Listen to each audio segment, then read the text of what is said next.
لا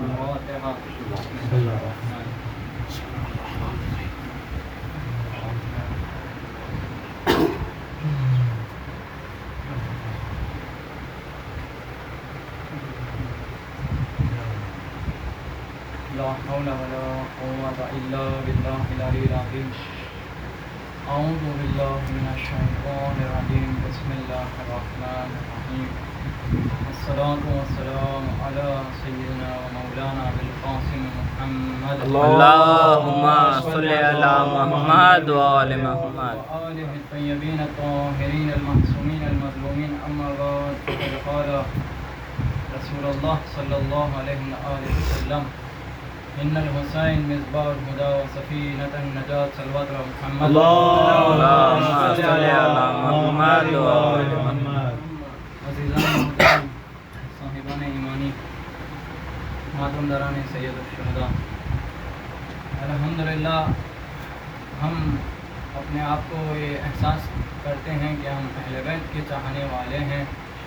تو اس مجمع میں ایک سوال یہ بھی پیدا ہوتا ہے کہ 2 مہینے 8 دن گریہ وزاری اور مجلس عزا ہوتی ہے.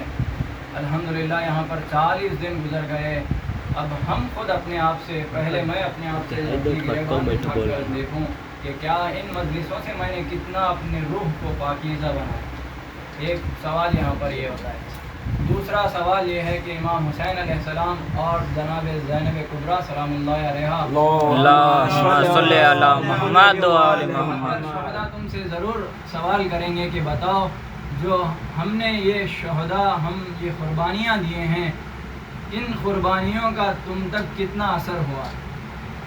کیوں؟ اس لیے کہ ہم یہ کہنا کافی نہیں ہے کہ ہم اہل بیت کو ماننے والے ہیں. علم وہاں پر کامیاب ہوتا ہے جہاں عمل ہو. کیوں؟ اس لیے کہ عمل کے بغیر جو ہے علم کامیاب نہیں ہوتا ہے. کیوں؟ اس لیے کہ ایک بچہ اگر اسکول میں داخل ہونے کے بعد صرف یہ کہتا رہے کہ میں اسکول جاتا ہوں، تو اس سے کچھ سوال پوچھنے کے بعد وہ بچہ جواب نہ دیں تو کہیں گے کہ کیا پڑھ کے آئے ہو اسکول سے. تو یہی بات ہے کہ 2 مہینے 8 دن جو مکتب اہل بیت میں گزر رہا ہے اس حسینی پلیٹ فارم کے اندر، کوئی آپ سے یہ پوچھ لیں کہ بھائی جس نواس رسول کو آپ مانتے ہیں ان کی زندگی کے کوئی ایک حدیث بیان کرو. کوئی آپ سے پوچھ لیں کہ بتاؤ ان کی پوری زندگی کی کتنی عمر تھی، تو آپ اس لائق بن جائیں کہ آپ اس کا جواب دے سکیں. کیوں؟ اس لیے کہ ہمارے پاس کوئی جواب جو ہے چھپی ہوئی نہیں ہے، ہر سوال کا جواب موجود ہے.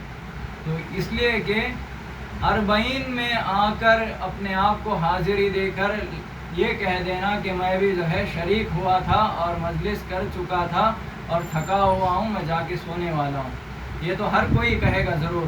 مگر یہ 2 مہینے 8 دن جو ہمارے درمیان گزر رہے ہیں، جس طریقے سے قرآن ہمارے لیے رمضان کی بہار ہے، اس طریقے سے قرآن یہ پکار کے کہہ رہا ہے کہ افلا یتدبرون القرآن، کیا تم اس قرآن میں غور و فکر نہیں کرتے؟ اور اس طریقے سے رسول اللہ جانے کے وقت یہ کہہ رہے تھے کہ دیکھو یہ میری قرآن ہے، اس سے جو ہے خبردار رہنا، ضرور تمہیں روز محشر سوال کیا جائے گا. دوسرے میرے اہل بیت ہیں، ان سے خبردار رہنا، ضرور ان سے جو ہے تم اگر متصل رہو گے تو سمجھ لو تمہارا مقام جو ہے حوض کوثر پر تم مجھے آ کر ملو گے. اگر ہم نے واقعاً قلباً عقلاً اور تسلیماً اگر ہم نے اپنی زندگی میں اہل بیت علیہم السلام کے نقش قدم پر چل رہے ہیں تو امام خود کہیں گے کہ یہ میرا چاہنے والا.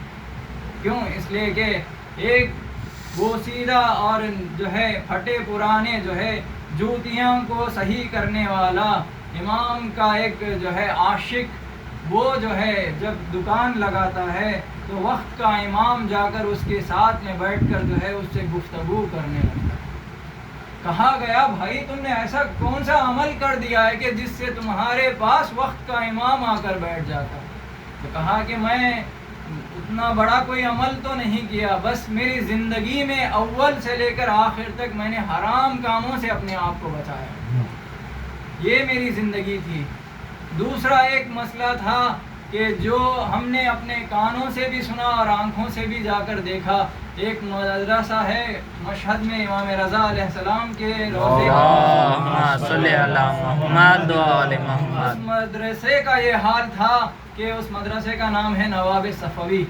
جو اس مدرسے کے اندر سب پریشان تھے، خود وہاں کے جو مینجمنٹ تھے، پرنسپل تھے، وہ بھی پریشان تھے کہ آخر کیا ہوگا کہ آج اس سال میں اس مہینے کے اندر سب بچوں کو جو ہے جو پیسے تقسیم ہونے ہیں وہ تقسیم ہو جانے چاہیے تھے، ابھی تک پیسے نہیں آئے.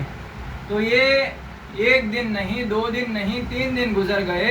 خاموش دروازہ بند کر کے جو ہے اندر بیٹھے ہوئے ہیں کہ میں کیسے بچوں کو جا کے چہرہ دکھاؤں کہ اب جو آنے والا کھانا پانی یہ سب ہے وہ آیا نہیں ہے. تو بچے بھی یہاں سے جو ہے سوچ رہے ہیں کہ آیا یہاں کے جو مینجمنٹ ہیں وہ گھر پر چلے گئے یا جو ہے یہاں پر ہیں یا کیا ہوا بول کے یہ سوچ رہے ہیں. تو رات کی تاریخی میں ایسا وقت ہوا کہ جو سیکیورٹی وہ کونے پہ بیٹھا ہوا تھا، وقت کا امام آ کے کہہ رہا ہے کہ دیکھو یہ قوم زندہ ہے اور اس کا امام جو ہے زندہ ہے. یہ نہیں کہو کہ میں جو ہے بند کمرے میں جو ہے بیٹھ جاؤں گا بغیر جواب دیے ہوئے.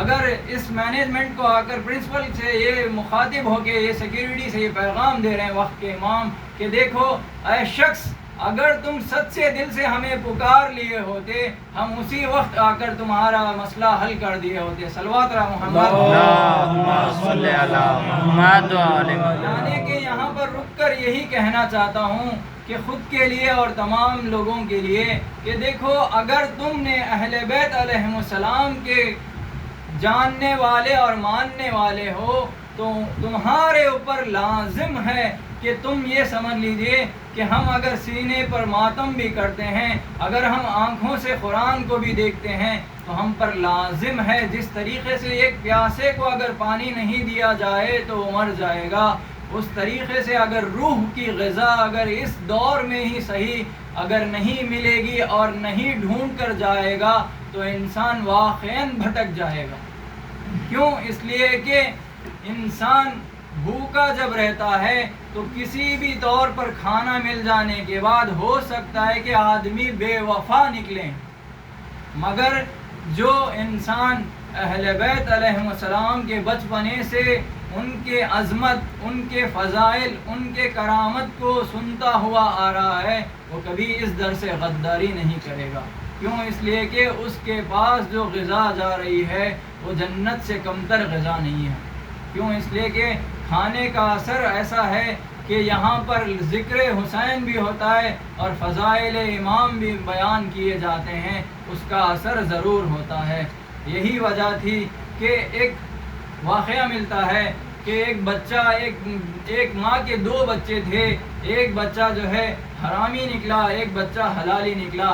تو وجہ پوچھا گیا تو وجہ یہ پوچھا گیا تو بتایا ماں نے بتایا کہ جب یہ بچہ میرے پیٹ میں تھا میں نے اس سوئی کے ذریعے سے ایک انگور کو جو ہے جو میرا نہیں تھا اس کو جو ہے اٹھا کر کھا لی تھی، اسی کی وجہ سے جو ہے یہ بچہ حرامی ہے. یعنی کہ زندگی میں امام موسیٰ کاظم علیہ السلام فرماتے ہیں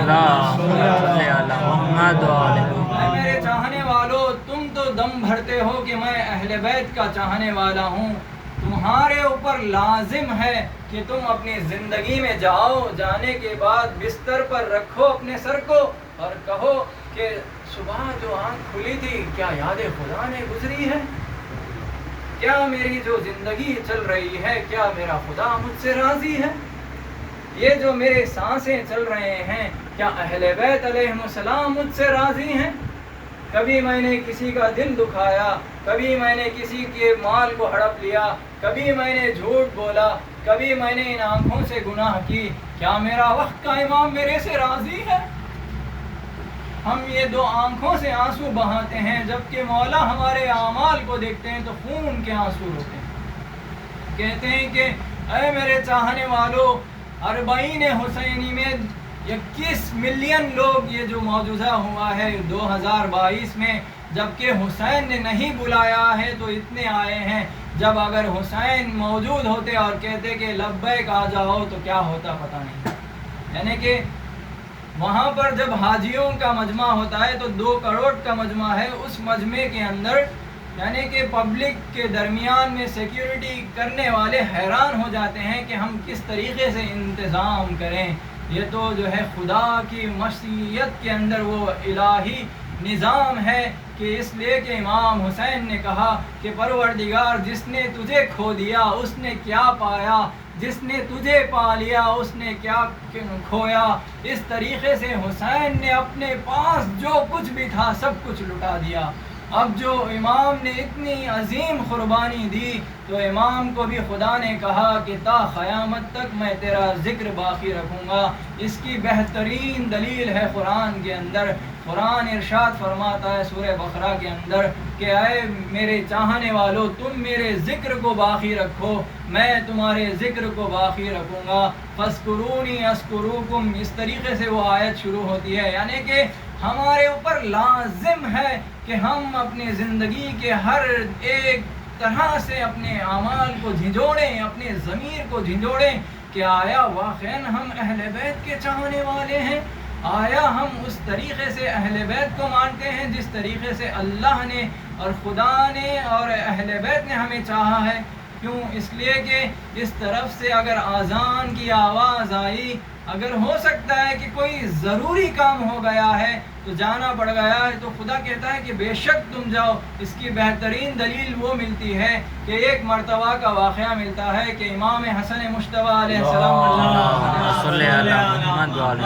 امام خانہ کعبہ کی طرف کھڑے ہوئے ہیں اور خانہ کعبہ سے جو ہے ہاتھ رکھے ہوئے دعا کر رہے ہیں. اتنے میں ایک شخص آیا، آنے کے بعد کہتا ہے یا ابن رسول اللہ میرے کچھ مسئلے ہیں اس کو حل کر دیجئے. امام واجب کو چھوڑ کر جو ہے اس کی طرف چلے جاتے ہیں. یعنی کہ کہتے ہیں کہ خانہ کعبہ کا طواف جو ہے اس طریقے سے افضل ہے کہ دنیا میں اس سے بڑھ کر عبادت کوئی نہیں ہے. امام اس عظیم عبادت کو چھوڑ کر جو ہے ایک اہل بیت کا چاہنے والا کہہ رہا ہے کہ مولا میری مدد کو آئی ہے، تو امام اس کی مدد کے لیے چلے جاتے ہیں. یعنی کہ کہنے کا مطلب یہ ہے کہ دیکھو اپنی زندگی میں خدا کو ہمیشہ یاد رکھو. کیوں؟ اس لیے کہ خدا اگر تمہاری نظروں میں ہے تو کہتے ہیں کہ اگر تم نے خدا کے لیے خدا خدا خدا کہا تو سمجھ لو کہ خدا آخری دم تک بھی جو ہے تمہارے لیے خدا ہی ہے. آج اگر آپ جا کے دیکھیے ویران خبریں ہو گئی ہیں، کوئی پوچھنے والا نہیں ہے، کہیں بھی ان کے نام و نشان نہیں ہے. جبکہ ایک زمانہ تھا اٹھو بیٹھو تو آداب عرضے بلکہ ایک دم جھکتے تھے اٹھتے تھے، ان کا ہی سکہ چلتا تھا. جب جو ہے چلے گئے تو ان کا کوئی پوچھنے والا بھی نہیں ہے. یعنی کہ اب آپ جائیے، جانے کے بعد ان علماء کی سیرت کو دیکھیے کہ جیسے شیخ عباس قمی تھے. ہم نے خود اپنی یعنی کہ ان کی کتاب مفاتیح الجنان میں لکھا ہوا ہے کہ جب ان کی زندگی نامے میں یعنی کہ آج کے حساب سے 5 روپیہ اس زمانے میں جو ملتا تھا، ایک روٹی تھی اور ایک مکھن تھا، اس کے اوپر ہی ان کی پوری زندگی گزارا کرتے تھے. یعنی کہ پوری عمر میں انہوں نے کبھی جو ہے کہیں سے کچھ نہیں ملتا تھا انہیں. اور ہم جو اہل بیت کے راہ میں چل رہے ہیں، ایسے بھی علماء گزرے ہیں کہ رات کے اندھیرے میں بازار سب بند ہو گیا ہے. بازار بند ہونے کے بعد جو گرے سڑے پڑے ہوئے چیزیں تھے اس کو لے کے آ کر صاف کر کے کھاتے تھے اور کھانے کے بعد اپنی زندگی کو گزارتے تھے. ان کا مقام کیا تھا کہ جب یہاں سے کہتے تھے السلام علیک یا امیر المؤمنین تو وہاں سے جواب آتا تھا وعلیکم السلام